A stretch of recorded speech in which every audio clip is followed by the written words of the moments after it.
చేయడానికి 3279 ఎకరాల భూసేకరణ అవసరమా? అసలు ఏంది, నువ్వు మూసీ శుద్ధి చేస్తావా, రియల్ ఎస్టేట్ వ్యాపారం చేస్తావా? మూసీ శుద్ధి చేయడానికి 3279 ఎకరాలు ఎందుకు మేము అడుగుతా ఉన్నాం. అంటే నీకు ఒక విజన్ లేదు, నీకు ఒక ప్రణాళిక లేదు, నీదంతా రియల్ ఎస్టేట్ వ్యాపారం. రియల్ ఎస్టేట్ దందా కోసమే పాపం పేద మధ్యతరగతి ప్రజల ఇండ్ల మీద పడ్డావు నువ్వు. నీదంతా కూడా దోపిడి వ్యవహారం. ఇవాళ నీ గెజిటే చెప్తుంది కదా. ఇవాళ మనం రోజు ఈ గత నెల రోజుల నుంచి టీవీ చూస్తూ ఉంటే అక్కడ గల్ఫ్లో యుద్ధం జరుగుతూ ఉంది. ఇరాన్ గల్ఫ్ యుద్ధంలో అక్కడ రాకెట్లు పడతా ఉంటే, ఇండ్లు కూలిపోతూ ఉంటే మనకు బాధ అవుతూ ఉంది. ఆ యుద్ధంలో అక్కడ బాంబులతోని ఇండ్లు కూలిపోతూ ఉంటే ఇక్కడ రేవంత్ రెడ్డి ఏమో బుల్డోజర్లు పెట్టి ఇండ్లు కూలుస్తూ ఉన్నాడు. హైడ్రా పేరిట, మూసీ పేరిట.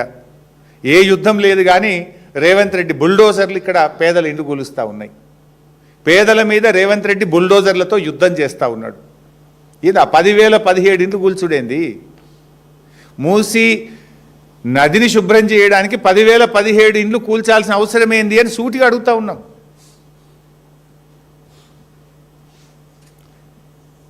రాహుల్ గాంధీ గారేమో బుల్డోజర్ రాజుకు వ్యతిరేకమని దేశమంతా తిరిగి చెప్తాడు.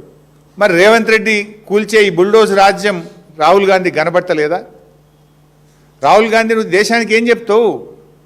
నీ మాటలు ఒకటి ఉన్నాయి. ఏ రాష్ట్రంలో అయితే నీ కాంగ్రెస్ పార్టీ అధికారంలో ఉందో దాంట్లో పూర్తిగా నీ ముఖ్యమంత్రి నీ మాటలకు భిన్నంగా ప్రవర్తిస్తున్నాడు. ఉత్తరప్రదేశ్లో జరిగే బుల్డోజ్ రాజుకు, తెలంగాణలో జరిగే బుల్డోజ్ రాజుకు తేడా ఏమున్నది? ఆడగదే ఇండ్లు గులగొట్టుడు, ఈడగదే ఇండ్లు గులగొట్టుడు కదా.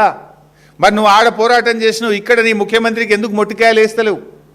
బుల్డోజ్ రాజును బంద్ చేయమని రేవంత్ రెడ్డికి ఎందుకు చెప్తలేరో రాహుల్ గాంధీ గారు ఈరోజు సమాధానం చెప్పాల్సిన అవసరం ఉంది.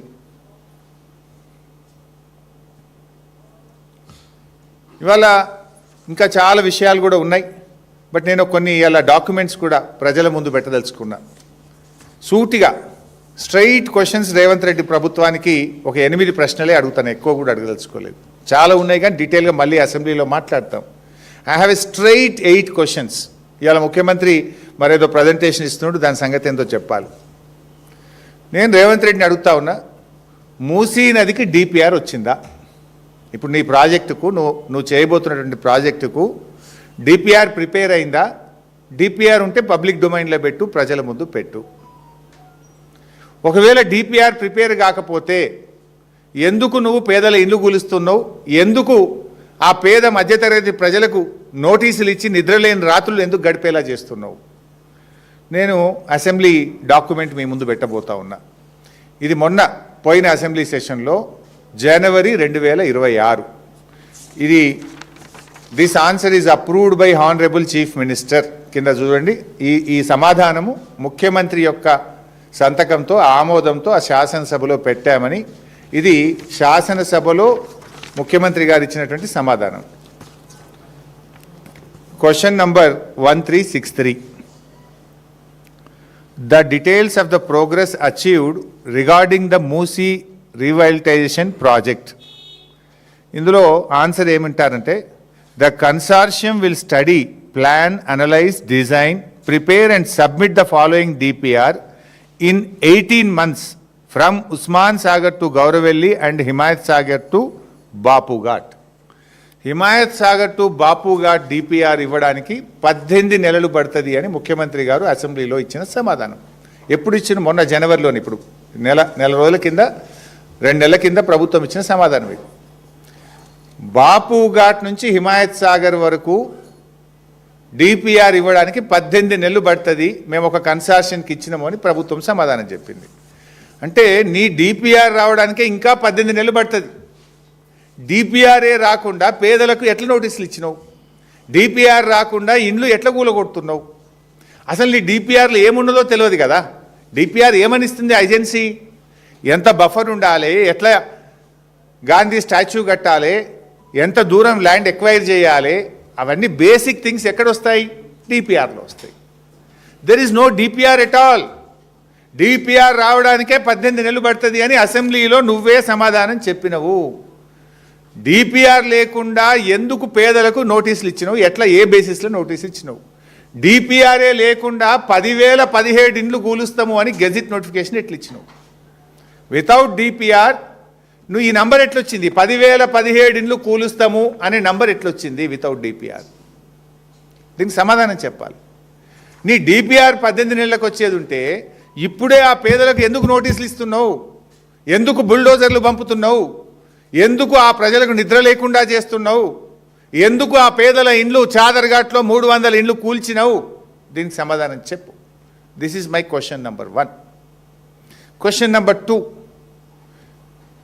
అసలు మూసీలో నువ్వు చేసేది ఏంది? మూసీ నది ప్రక్షాళన చేస్తావా? మూసీ సుందరీకరణ చేస్తావా? మూసీ పునర్జీవన్ చేస్తావా? What is that you are going to do? Please clarify. Is it ecological purification or aesthetic beautification? ఏం చేస్తారు మూసీలో మీరు? ప్యూరిఫికేషనా బ్యూటిఫికేషనా? ప్రజలకు చెప్పు. ప్యూరిఫికేషన్కు మేము సహకరిస్తాం. We're with you. We will support the government. If it is beautification, if it is lutification, if it is demolishing the houses, we will not support. We will not support.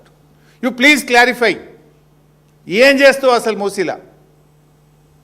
పునర్జీవమా, శుద్ధి చేయడమా, సుందరీకరణనా? ప్రజలకు స్పష్టత ఇవ్వాలని చెప్పి నేను ప్రభుత్వాన్ని కోరుతా ఉన్నాను. Number 3, my question number 3.